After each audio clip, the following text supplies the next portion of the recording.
TSM is investing $165 billion into the US right now in order to increase their footprint, but also to optimize their operational capabilities. I think in the state of Arizona, they're building out 5 manufacturing facilities.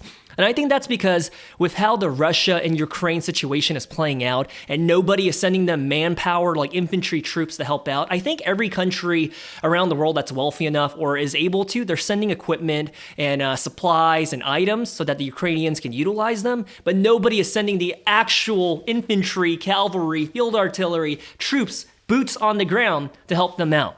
So as a result, I think China is also getting funny ideas in their head like, hey, maybe we can do it to Taiwan as well. This might be the best opportunity for us to invade, seize, and take over Taiwan because they've been wanting to do it for like the past 50, 60, 70, 80 years. So I think what is happening right now is Trump is bringing TSM to the United States and is slowly starting that transition, that process to turn TSM into being an American company that is operated and headquartered in the US. Because I mean, their biggest partners and their clients are all based here in the US as well. So it makes sense from a business proximity value add. And when he does that, once TSM becomes American, then China can take over Taiwan without disrupting and ruining the US business model. Because right now, the S&P 500, the top companies, Mag 7, their livelihood, future, and growth story depends upon and is contingent on TSM producing out the chips that they need in order to build out their cloud network. But all that to say, if China does in fact invade Taiwan, first of all, that would absolutely crush the S&P 500, let alone the stock market. Actually, the global economy, everybody is going to be panicking. And that's because even outside of the US, so many businesses and companies around the world are dependent on the chips that are made in TSM. And number 2, obviously if they were to do that, it would hands down be the biggest warfare event in our lifetime. Because I think fundamentally, China does want to reunite with Taiwan and turn into one China like they've been saying for the past, decade or so. But bigger than that, I think they really do want to take over the business operations of TSM and their fabs. Because pound for pound, I think it is one of the most valuable and best physical assets around the world. And what makes all of this even more absurd and crazy is that at the same exact time, China, Russia, and the US are all expanding their territories, or they have their sights and their eyes on a prize or a landmass or a group of people that they want to conquer and take over. As a matter of fact, out here on the internet, there are even some short men that are thinking that the US is going to abandon NATO and their traditional allies like Canada, Mexico, and all of Europe, and instead align itself with Russia and China.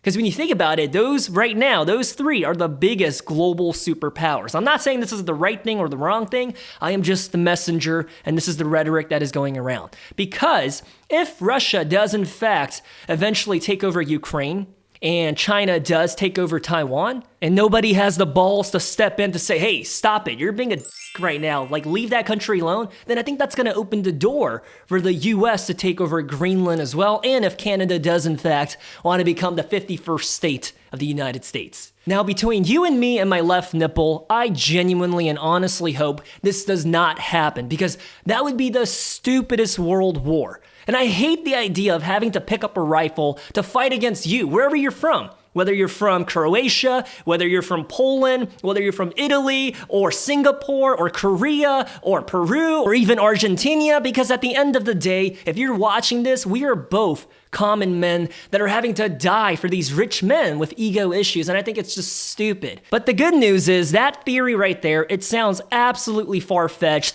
and somebody that smoked one too many green joints thought of, right? I don't think that's going to realistically happen, but it does make sense as to why that is a theory that is plaguing the minds of the ones that are all worried on Wall Street. The ones that are walking around with sweaty buttholes right now, they're like, dude, what is gonna happen? And that's why every other day, there's a market sell-off, there's tariffs being thrown around, and I guarantee you right now, there's a handful of people out here that have sold all of their equities in stocks, real estate, and they're just holding on to cash because they're so scared as to what is to come. But anyway, circling back to what I was saying, it makes sense as to why that theory is happening. Because right now, I don't know what happened or what changed, but as of recently, especially in 2025, the United States refuses to help unless there's something in it for the Americans, unless there's some valuable asset or something they can take away, instead of just helping someone out because there's some evil happening, such as another country coming over and invading you. That should be enough to warrant a response and to attack back. But instead, the Americans are like, you know what? What's in it for us?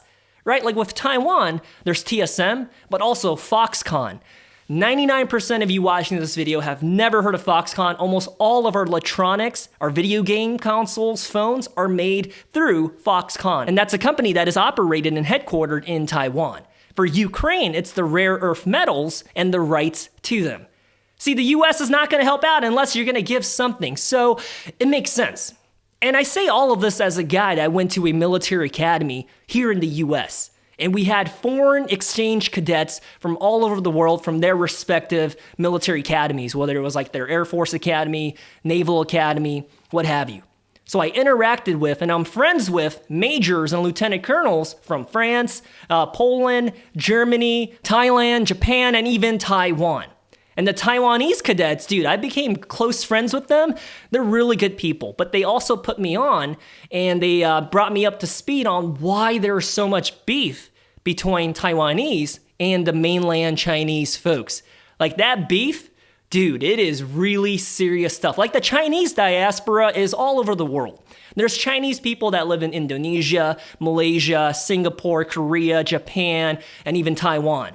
So ethnically, they might be Chinese, but depending on how they feel about the CCP, the Communist Party, and the mainland Chinese government and their way of life, they might not identify as Chinese. Instead, they would rather be called Taiwanese or Singaporean, even though their bloodline might be Chinese. Like the best way that I can describe it, if you're not familiar with the geopolitics and the history and the warfare of the Asian continent, Chinese and Taiwanese, think of it as like the American Civil War. We had the Union, and then we also had the Confederates.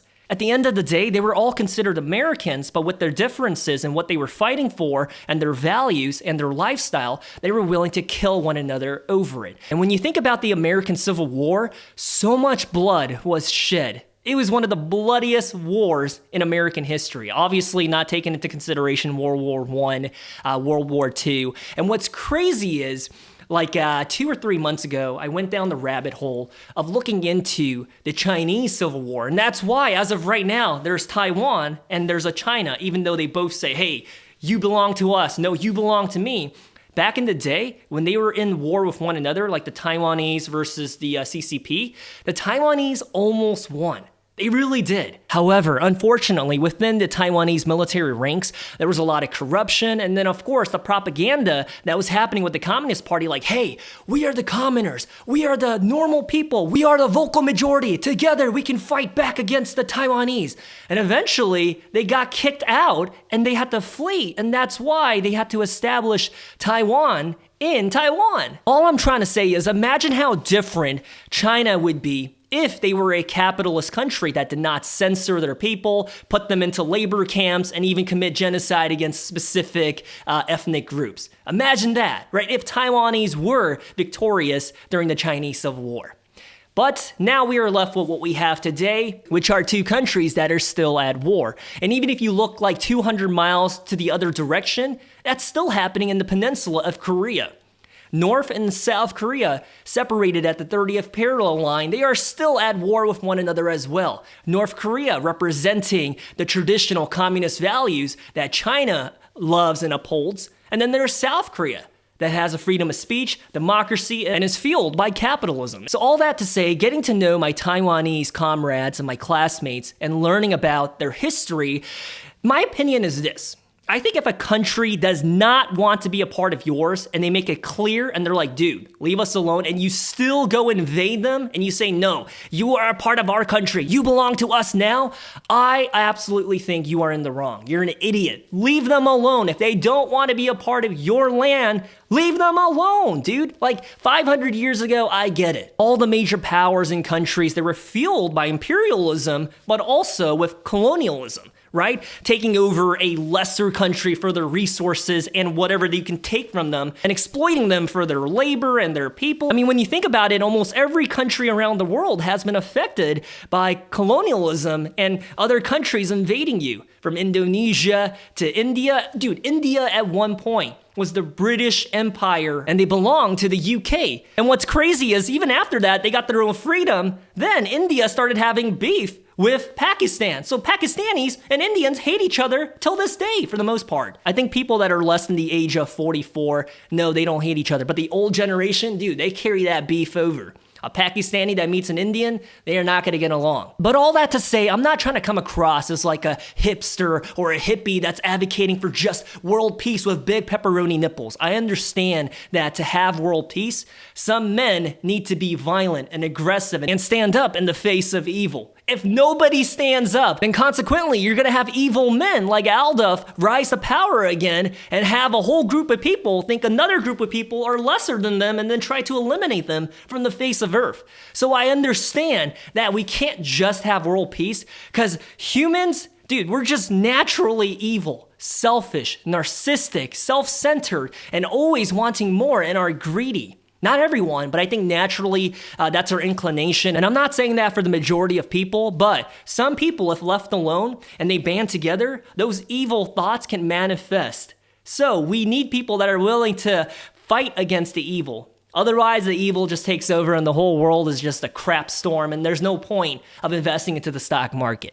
So as I think about all of that, leave those countries alone. I really hope that Russia doesn't take over Ukraine. I really hope that China does not take over Taiwan. Then again, as a Korean American that is currently living in Japan, when I think about alliances, if China ever does decide to invade Taiwan, I think the alliances of Japan, South Korea, and Taiwan, I think they would band together and fight back against China. I'm not saying it's going to be 100% certain, but I feel like they have this policy in place where it's like if China does act too crazy and they decide to invade South Korea or Japan or Taiwan, I think they all have like this mutual agreement where they're willing to step in and actually send boots on the ground to fight back against China. So if you think about it like that, dude, it's going to be a domino effect of all sorts of different countries jumping in. Because if Japan and South Korea jump in to help out Taiwan, obviously North Korea is going to jump on the back of China and start fighting too. And then also we know that China and Russia historically have an alliance, which is why earlier when I was giving that crazy far-fetched idea of the US joining that alliance, that triangle of China, Russia, and US, that would be a scary global superpower. But I hope the US does not stoop down to that level and align with them. I really hope not. I think they can be economic allies and see eye to eye on business endeavors, but to be allies in terms of conquering other nations and being the evil ones, I don't know. Now that I've calmed down, I think that's because, depending on the context, I've always associated Americans as being the good guys. Obviously, I'm biased because I'm an American, but I don't ever want to see us become the evil. So this video, and what the heck was the point of it, and where does that leave us? Well, as of right now, I'm noticing that TSM is absolutely going through a sell-off for good reasons. I think everyone around the world is pretty nervous about what is going to happen next. Tariffs, China versus Taiwan, etc., like a global recession. So I'm not invested into TSM, but I think their sell-off right now is a pretty good opportunity. I think if you are invested into TSM, could be a good chance and a time to double down and dollar cost average and lower your cost basis. I'm talking out of my ass because I'm not invested into them, but knowing how important they are to the future of the next 5 to 10 years with AI and semiconductor chips, and especially with how they are increasing their footprint in the US in order to maximize their output of how many chips they can produce. And then instead of having to sail it over through shipping containers through the Pacific Ocean, now they'll be able to deliver those chips to their clients 2 states over, 3 states over, from Arizona to Texas or Arizona to California. So it makes a lot of sense. And I think TSM's future looks pretty good. Unless China does in fact invade, take over, and TSM becomes a part of the CCP. That would be the worst case scenario. And by the way, on that note, the biggest losers in my portfolio right now, it's funny now, but the other day, dude, I was miserable. I was like, what the hell is happening? My biggest losers right now, NVIDIA, AMD, and FMC. FMC I only have a few shares of, but Nvidia and AMD, dude, I went balls deep. I sold out of all of my winners like Visa, Starbucks, etc. in order to buy into them, and now I'm in the red by a good chunk. It's a terrible feeling, and that's because I usually just stick to dividend growth investing, and I decided like, dude, I'm young enough, I think right now is a good time to jump in and buy these chips because I see their growth story playing out, being twofold, threefold, or even being 5x in the next XYZ years. So I did it, and now I'm in the red. It sucks. I should have just stuck to my usual investing philosophy of dividend growth investing, but here we are. You live and you learn, but I don't regret it. I do think Nvidia and AMD's future looks bright, but right now there's just way too much uncertainty plaguing and surrounding the stock market. Anyways, I love you guys. Stay safe. Good luck, and I'll talk to you next time.